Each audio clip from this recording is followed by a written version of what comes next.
एक लोकतांत्रिक देश का मतलब क्या होता है? हर नागरिक को समान हक मिले, समान अवसर प्राप्त हो और अपने विचार खुले आम रखने की आज़ादी हो। एक लोकतांत्रिक सरकार को लोग अपनी मर्जी से चुन के देते हैं, पर चुनाव होने के बाद उन्हीं लोगों की मर्जी नहीं चलती। पहले के ज़माने में राजा होते थे, उनके पास भी मंत्री, सेना, सेवक ये सब होता था। आज के ज़माने में कुछ बदला नहीं है। ये सब एक पार्टी के पास होता है जो चुन के आई है और उसे हम सरकार देते हैं। आज भी सरकार किसानों पे टैक्स लगाती है। ये बात खटकने जैसी कुछ भी नहीं है। अगर किसान कोल्ड ड्रिंक्स पीता है, कपड़े पहनता है, मार्केट से मोबाइल खरीदता है, डिश टीवी खरीदता है, टीवी देखता है, उसका रिचार्ज करता है, यहाँ तक कि पेट्रोल डीजल भरता है, उसके ऊपर, ये सब के ऊपर भी उनको टैक्स देना पड़ता है। ये सब तो छोड़िए, किसान तो खुद उगाए जाने वाले ग्राउंडनट्स के एडिबल ऑयल पे भी टैक्स भरता है। वो एक दुकान से खरीदता है तो उसके ऊपर भी उसको 5% जीएसटी भरना पड़ता है। तो कौन कह सकता है कि किसानों को टैक्स नहीं लगता? किसानों को तो टोल भी भरना पड़ता है। अगर वो खेती में उगाया हुआ माल बेचने के लिए ले जाए तो वहाँ पे उसको टोल भी भरना पड़ता है। तो इसी तरह किसान भी टैक्स भरता है, बस किसानों के ऊपर डायरेक्ट टैक्स यानी इनकम टैक्स नहीं लगाया गया है। राजा महाराजाओं के युग से आज में बस एक ही फर्क है। राजा महाराजाओं के युग में गाड़ियां नहीं थी तो उसके लिए पेट्रोल और डीजल नहीं लगता था। गाड़ियां नहीं थी तो टायर नहीं थे, अगर टायर नहीं थे तो पक्की सड़कों की जरूरत नहीं थी, तो टोल नहीं था। तब और आज के ज़माने में बस यही फ़र्क है कि आज के सरकार के पास टोल, पेट्रोल, डीजल का जो टैक्स है वो काफ़ी ज़्यादा हो गया है। और ये टैक्स इतना ज़्यादा हो गया है कि आप देख सकते हैं सरकारें इसके लिए झगड़ रही है। केंद्र सरकार और राज्य सरकार अपना टैक्स कम करने को तैयार ही नहीं है। उनको अगर पूछा जाए कि आप टैक्स क्यों कम नहीं कर सकते, तो हर रोज़ न्यूज़ चैनल पे वो एक दूसरे के साथ झगड़ते ही जा रही है। आप देख सकते हैं कैसे सरकारें एक दूसरे के साथ झगड़ रही है। केंद्र सरकार ने राज्यों से भी आग्रह किया था कि वो अपने यहां टैक्स कम करे और ये बेनिफिट नागरिकों को ट्रांसफर करे, लेकिन कुछ राज्यों द्वारा अपने राज्य के लोगों को इसका कोई लाभ नहीं दिया गया। जैसे महाराष्ट्र, पश्चिम बंगाल, तेलंगाना, आंध्र प्रदेश, तमिलनाडु, केरला, झारखंड, किसी न किसी कारण से उन्होंने इस बात को नहीं माना। की कीमत घटाने को लेकर महाराष्ट्र के मुख्यमंत्री उद्धव ठाकरे का बड़ा बयान सामने आया है। कहते हैं केंद्र का हमारे साथ सौतेला व्यवहार। उद्धव ठाकरे का केंद्र पर निशाना, आरोप लगा रहे हैं कि राज्यों की वजह से पेट्रोल डीजल महंगा नहीं हुआ। ये उद्धव ठाकरे का कि आप रेट बढ़ाएं और राज्यों को कम करने कहें, ये बात तो समझ नहीं आती। और यदि कम करना है तो शेष जो लगाए हैं, 2 साल से शेष लगा हुआ है, 4% शेष ले रहे हैं, वो राज्यों को मिलता नहीं, उसका हिस्सा नहीं मिलता। Chief Minister Mamata Banerjee now hits back at Prime Minister Modi. In fact, right after Prime Minister Modi ambushes the opposition states on fuel price. Chief Minister K. Chandrasekhar Rao has said the Prime Minister should feel ashamed asking states to cut tax. Tamil Nadu Finance Minister has said that remove levy of cess and surcharge and merge with basic tax so states get their rightful share. अब ये लोग tax के ऊपर petrol और diesel या petroleum products के ऊपर लगने वाले टैक्स को लेकर इतना क्यों झगड़ रहे हैं? इसके लिए आपको जानना होगा पेट्रोल, डीजल और सभी पेट्रोलियम प्रोडक्ट्स का सफ़र जो शुरू होता है धरती के अंदर से लेकर आपकी पेट्रोल टंकी तक। तो चलिए जानते हैं क्या है ये पेट्रोल, कहाँ से आता है, सरकार इस पे कितना टैक्स लगाती है, कौन कौन लोग हैं जो इसमें पैसे कमाते हैं और क्यों पेट्रोल की प्राइसेस आज के दौर में इतनी ज़्यादा बढ़ रही है, और हर रोज़ आप आपकी जेब से सरकार की तिजोरी कैसे भर रहे हैं। जय हिंद दोस्तों, अगर आपने अभी तक हमारे चैनल को सब्सक्राइब नहीं किया है तो फटाफट सब्सक्राइब कर दीजिए और बेल आइकॉन का बटन दबा दीजिए ताकि आगे आने वाले ऐसे ही इन्फॉर्मेटिव वीडियोस का आपको नोटिफिकेशन मिल जाए। जय हिंद दोस्तों, पेट्रोल और डीजल बनाने के लिए जो क्रूड ऑयल लगता है उसमें से 80% क्रूड ऑयल हम इंपोर्ट करते हैं। हमारे देश में बस 20% क्रूड ऑयल ही मिलता है और ये क्रूड ऑयल इंपोर्ट किया जाता है OMCs के द्वारा, यानी कि ऑयल मार्केटिंग कंपनीज के द्वारा, जैसे कि हिंदुस्तान पेट्रोलियम, भारत पेट्रोलियम या इंडियन ऑयल कॉरपोरेशन जैसी पब्लिक सेक्टर कंपनीज के द्वारा। कुल मिला के हमारे देश में 11 रिफाइनरीज है। उसकी लिस्ट आप पीछे देख सकते हैं।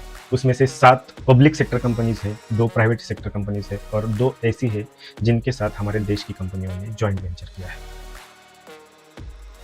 जो तेल हमारे देश में इंपोर्ट किया जाता है वो ज़्यादातर Iran, US, United Arab Nations, Russia, Nigeria से इंपोर्ट किया जाता है और मैक्सिमम हम जो तेल इंपोर्ट करते हैं वो ब्रेंट क्रूड ऑयल होता है।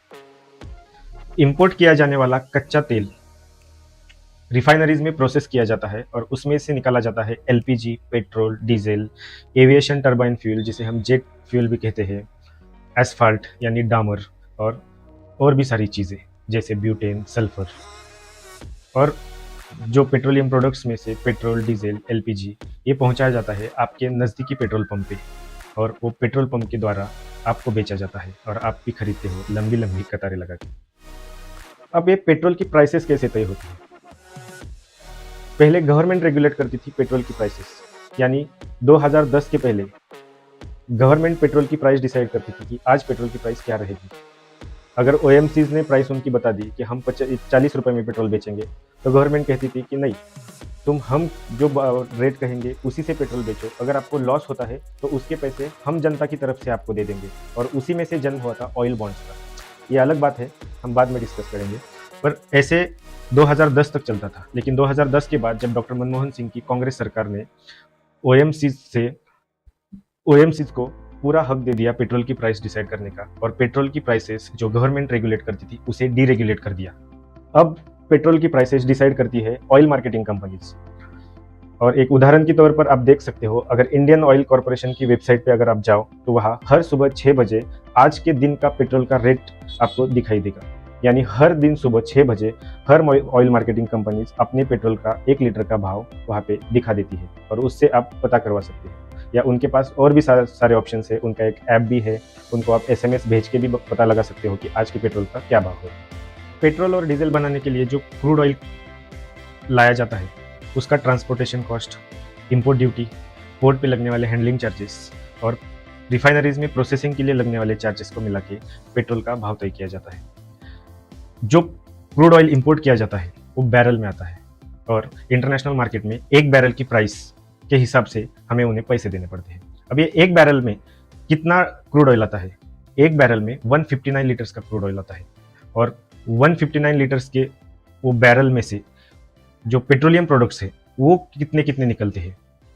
1 बैरल में 159 लीटर्स के क्रूड ऑयल में तकरीबन 73 लीटर्स का पेट्रोल निकलता है, 36 लीटर्स का डीजल निकलता है, 20 लीटर जेट फ्यूल यानी एविएशन टर्बाइन फ्यूल निकलता है, 6 लीटर प्रोपेन निकलता है और 34 लीटर के आसपास डामर, ब्यूटेन और सल्फर निकलता है। और इसी सब चीज़ों को ध्यान में रख के 1 लीटर पेट्रोल का भाव तय किया जाता है। और आजकल करीब ओएमसीज के द्वारा बेचे जाने वाले तेल का भाव 45 रुपीज़ to 50 रुपीज़ के आसपास है। इस 50 रुपये में ओएमसीज अपने प्रॉफिट के साथ तेल बेचती है नज़दीकी डीलर को, यानी जो पेट्रोल पंप होता है उसे, और उसमें ऐड करो वो पेट्रोल पंप का कमीशन 3 या 4 रुपये के आसपास, तो आपके यहाँ तक पेट्रोल पहुँचने के लिए उसका प्राइस 1 लीटर के पीछे 54 रुपीज़ होता है। अगर सेंट्रल गवर्नमेंट और स्टेट गवर्नमेंट उस पर टैक्स ना लगाए तो। अब सेंट्रल गवर्नमेंट उस पर लगाती है 32 रुपये 90 पैसे की एक्साइज ड्यूटी, और हम महाराष्ट्र की बात करें तो महाराष्ट्र स्टेट उस पर 19 रुपये 86 पैसे का वैट लगाता है।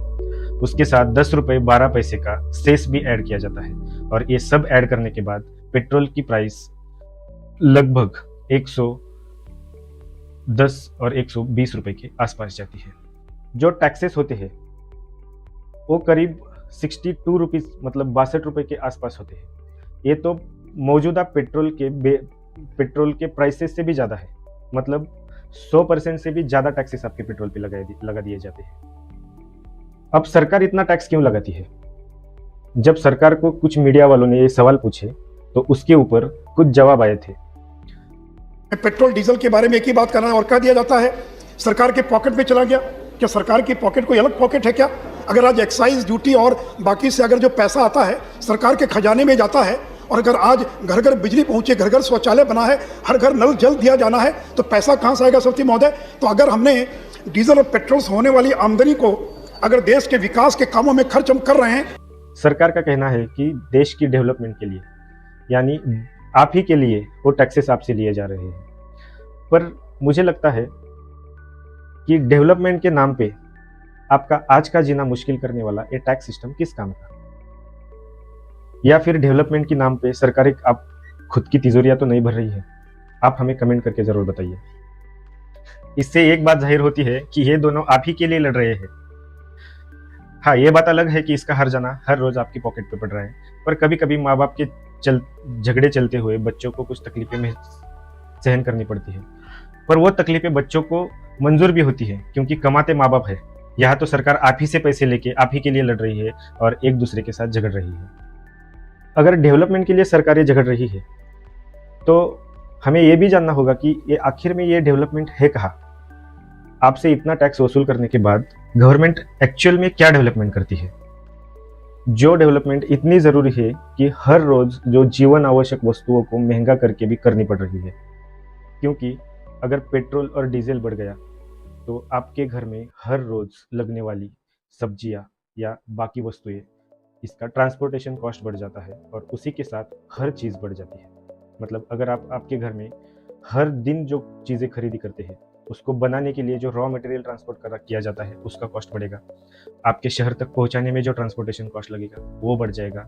और जब ट्रांसपोर्टेशन कॉस्ट बढ़ जाता है, किसी भी चीज़ का कॉस्ट बढ़ जाता है, तो उसके ऊपर लगने वाला जीएसटी का परसेंट रहता है। अगर 100 रुपये में एक चीज़ मिल रही है, उसके ऊपर 5% का जीएसटी है, तो आपको 105 रुपये देने पड़ते हैं। अगर ट्रांसपोर्टेशन कॉस्ट बढ़ गया, उस प्रोडक्ट का प्राइस 100 पे से 110 रुपये हो गए, तो 110 के ऊपर 5% जीएसटी भी बढ़ता है।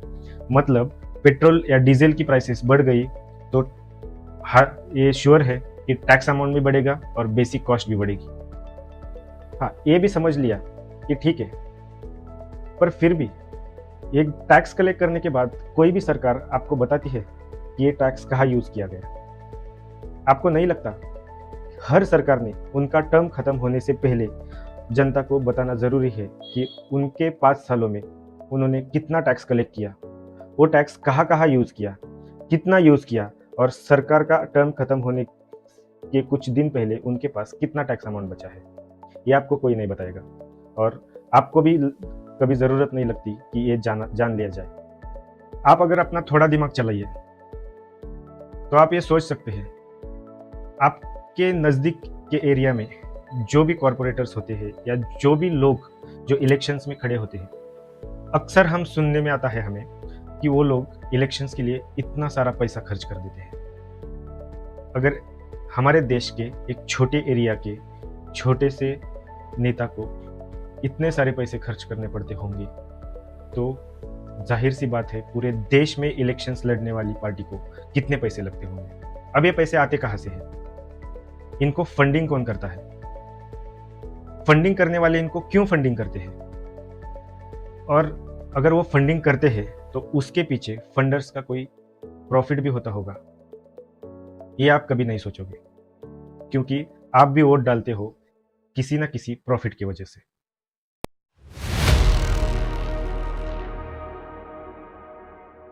कुछ सवाल पूछे गए थे सरकार को कि सरकार जीएसटी के दायरे में पेट्रोल या पेट्रोलियम प्रोडक्ट्स को क्यों नहीं ला रही है। ये जाहिर सी बात है कि आज सरकार 100% से ज़्यादा पेट्रोल और डीजल पे टैक्स लगाती है। अगर जीएसटी के दायरे में पेट्रोल और डीजल या पेट्रोलियम प्रोडक्ट्स आ जाए तो जीएसटी का मैक्सिमम रेट है 28%। मतलब अगर जीएसटी पेट्रोल और डीजल पे लगा दिया जाए तो केंद्र सरकार को जाएगा 14%, राज्य सरकार को आएगा 14%। रेट कम हो जाएगा, इसीलिए गवर्नमेंट को ये चीज़ें मंजूर नहीं है। दूसरी बात, स्टेट गवर्नमेंट को ये चीज़ें क्यों मंजूर नहीं है? अगर जीएसटी में आता है तो पैसों का पूरा कंट्रोल सेंट्रल गवर्नमेंट के हाथ में चला जाएगा। और यही कुछ रीजंस है कि राज्य सरकारें और केंद्र सरकार पेट्रोल और डीजल को जीएसटी के दायरे में नहीं लाना चाहती है। और यही बात हमारे संसद में भी कही गई है। आप देख सकते हैं ये वीडियो कि एक सांसद क्या कह रहे हैं। अगर पेट्रोल डीजल को जीएसटी में डाल दिया गया तो राज्यों को 2 लाख करोड़ से ज्यादा का जो नुकसान होगा उसकी भरपाई कहां से होगी? अगर 60% रेवेन्यू पेट्रोल और डीजल का, और लगभग 5 लाख करोड़ रुपया प्रति वर्ष स्टेट और सेंटर को पेट्रोलियम प्रोडक्ट्स के रेवेन्यू से प्राप्त होता है, 5 लाख करोड़। और इस 5 लाख करोड़ जो रेवेन्यू प्राप्त होता है सेंटर और स्टेट को, अगर इसको जीएसटी में डाल दिया गया तो जीएसटी का तो हाईएस्ट स्लैब 28% है, और अभी 60% टैक्स दिया जा रहा है। तो जो 2 लाख 2.5 लाख करोड़ का नुकसान होगा उसकी भरपाई कहां से होगी सौती महोदय?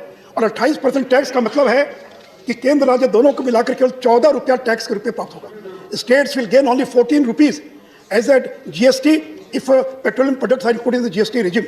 आज जहां उनको 60 रुपया मिल रहा है, उनको केवल 12 रुपया मिलेगा। तो 48 रुपए का जो नुकसान होगा सौती महोदय, उसकी भरपाई कहां से होगी सौती महोदय?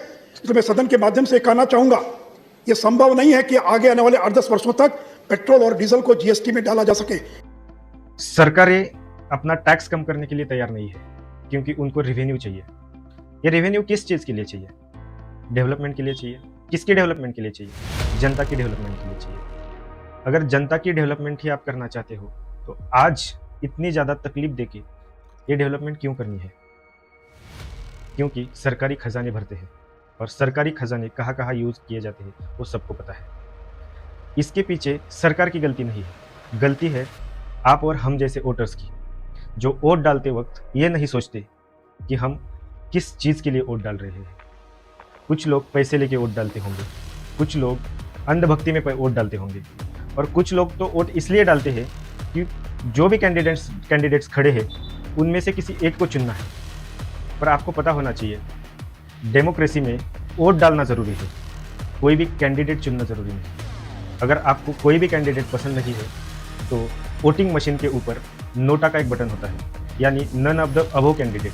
आप ऊपर के किसी भी कैंडिडेट को पसंद नहीं करते हैं तो आप नोटा का बटन दबा सकते हैं, क्योंकि एक जागरूक जनता ही देश के विकास का सच्चा पहलू हो सकता है, ना कि कोई एक पार्टी या नेता। अगर आप मेरी इस सब बातों से सहमत हैं तो इस वीडियो को ज़्यादा से ज़्यादा शेयर कीजिए, क्योंकि सोच बदलेगी तो ही देश बदलेगा। जय हिंद।